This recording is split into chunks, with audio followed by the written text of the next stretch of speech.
Just a week after the NBA gave us arguably the best game of the entire season, it was time for the top two teams to face off once again. The number one offense against the number one defense, 34-5 against 33-6. Except this time, instead of a classic duel, we witnessed a complete blowout, which is really interesting because you could argue the already undermanned Thunder went into this one with an even weaker roster. If you remember that first game, Cleveland's offense had a field day, recording 67 points in the second half and finishing with 129. We'll get into the specifics of what worked in a second, but for now I want to focus on their biggest advantage, the size. Jarrett Allen had arguably his best game of the year, putting up a stat line of 25 points, 11 rebounds, and 6 assists. 7 of those 11 rebounds were offensive, and in seemingly every crucial moment, they dominated the glass as a team, most notably in the fourth when they had one single possession that lasted almost a minute and included 6 opportunities to score. Alongside Allen, Mobley also feasted on mismatches on the glass and was making all the right decisions as a playmaker, as he too marked an impressive stat line of 21 points, 10 rebounds, and 7 assists. Without Chet, OKC clearly didn't have the size to handle 2 high-level bigs. And in this rematch, they'd also be without Isaiah Hartenstein, so calling their front court scarce would be an understatement. At the very beginning of this game, it looked like they'd pick up right where they left off. Their offense opened with a lob from Mobley to Allen that resulted in a foul. Then on that same possession, it was Garland who received a handoff, got into the defense, and dropped it off to Allen for a big-time finish. It almost looked like Allen was going to replicate his exact performance, just completely dominating the paint through the first few minutes. To be exact, in the first quarter, he played 7.5 minutes and had 6 points and 6 rebounds, on pace to reach a double-double in one half of play.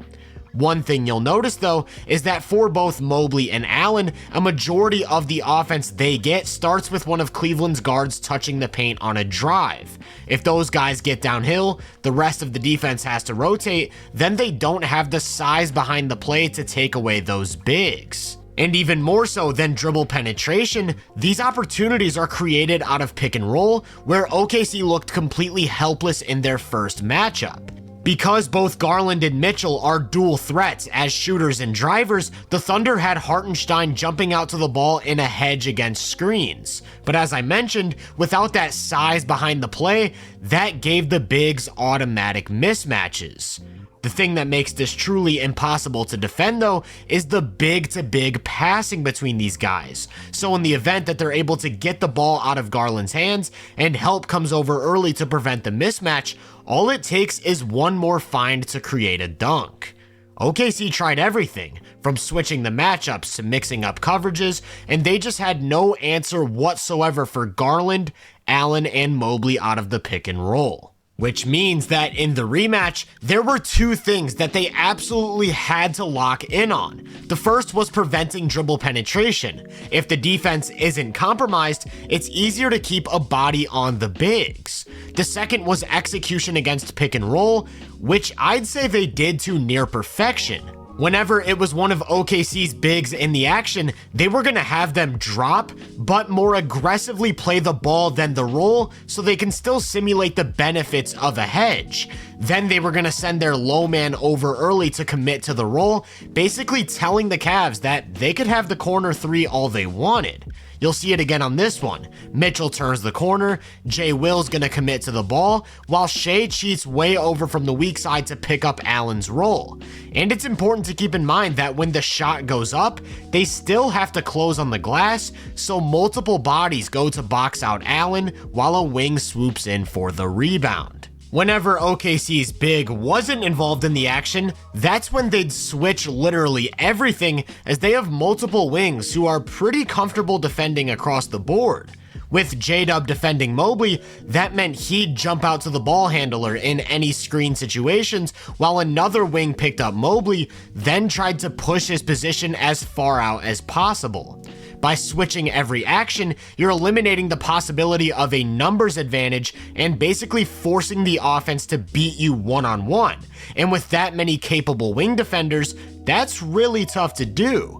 Remember, Cleveland's superpower as an offense is the way they move the ball. As soon as that initial advantage is created, the ball is flying around and hitting every pressure point with quick, timely decisions up until they get the exact shot that they want. If you can eliminate that part of the offense, you're already at a major advantage, and with capable wing defenders to pick up the ball at every position, that's what then eliminates the dribble penetration.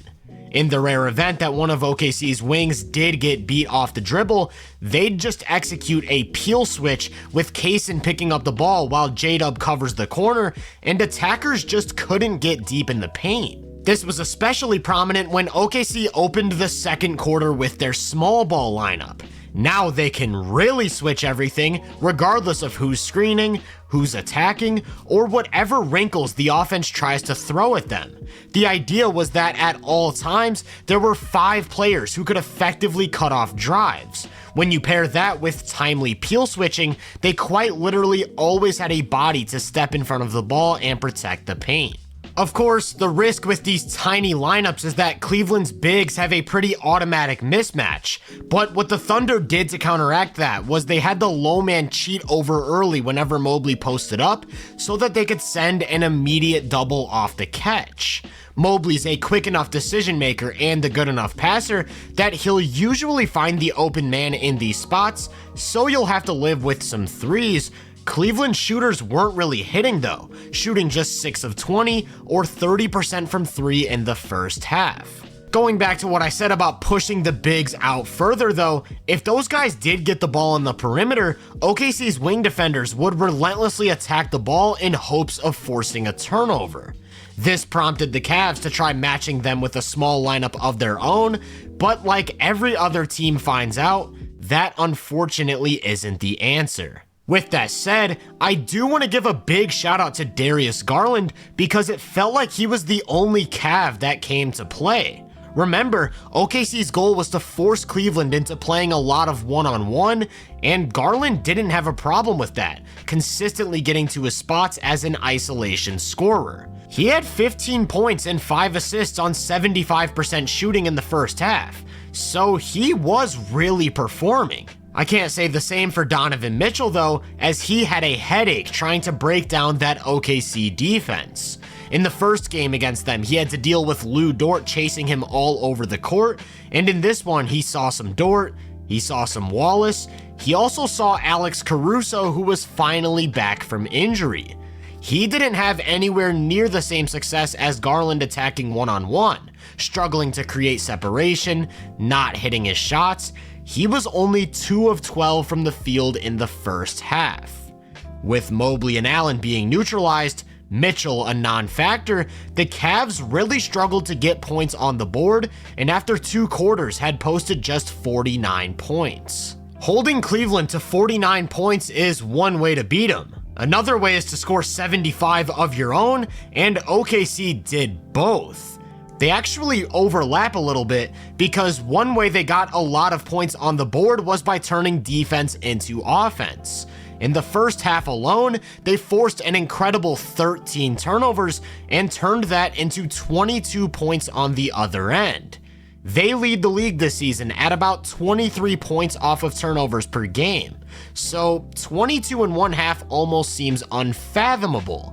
In addition to turning defense into offense, their half-court approach really impressed me. They ran some nice sets to create open threes and driving lanes, and the execution was on point because their role players came to play. The big standout guy was Lou Dort. He ended this one with 22 points on 8 of 11 shooting, including 6 of 9 from 3. His big performances are typically a product of teams leaving him open and him punishing them by making outside shots, but in this one that wasn't entirely the case. Dort seemed to have an out-of-body experience, legitimately playing on ball for stretches of the second quarter and creating his own shot. Just look at this play. He gets into his bag to create space in the mid-range, and if you squint hard enough, you might just think you're watching Shea. Speaking of which, OKC did something different with Shai in this game than they did in the last one. In that first game, they wanted Shai to hunt for Jarrett Allen on switches. That way they could pull him out of the paint and force him onto the ball, leaving the paint more vulnerable. And Shai had his moments, but I actually think Cleveland was prepared for this and did a good job of covering their bases. So in this game, they tweaked it a bit. Instead of hunting for Allen, they would have one of their guards or wings screen for the ball to get a smaller defender switched onto Shai, then he'd attack one-on-one. This time you're going to see Shai get the switch onto Niang, and the Cavs completely pack the paint, but it doesn't matter because he can just rise over the top. Here's another one. He's got Max Strus on him, and that's a big size advantage, so he takes him to the mid-post, then uses a shoulder bump to create some separation for a jumper.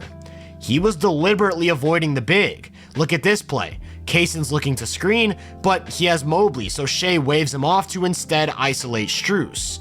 Like clockwork, he attacks downhill and gets to a tough bucket. When it was J-Dub's turn to run the offense, we saw the exact same thing. He'd use a screen from one of his wings to get the switch he wanted, then he'd turn the corner to attack space on a drive. And so Cleveland ended up getting completely burned in isolation. This time it's Jerome who picks up Shai, and not only does he foul him, it's an and one. There were a few possessions where Shai didn't even bother looking for the switch. He just attacked his own matchup and got whatever he wanted. It got to a point where it felt like the Cavs defenders were taking turns getting cooked. On this one, it's Donovan Mitchell. A possession later, it's Isaac Okoro, who can't stick with that sudden change of pace as Shai gets to the rim. And by the end of the half, the Cavs were done switching. They'd either fight through these screens or go under and hope that they could limit the ISO game. The same went for J-Dub, and when nobody picks him up on a switch, he uses that space to turn the corner as he gets to the paint for a pull-up jumper.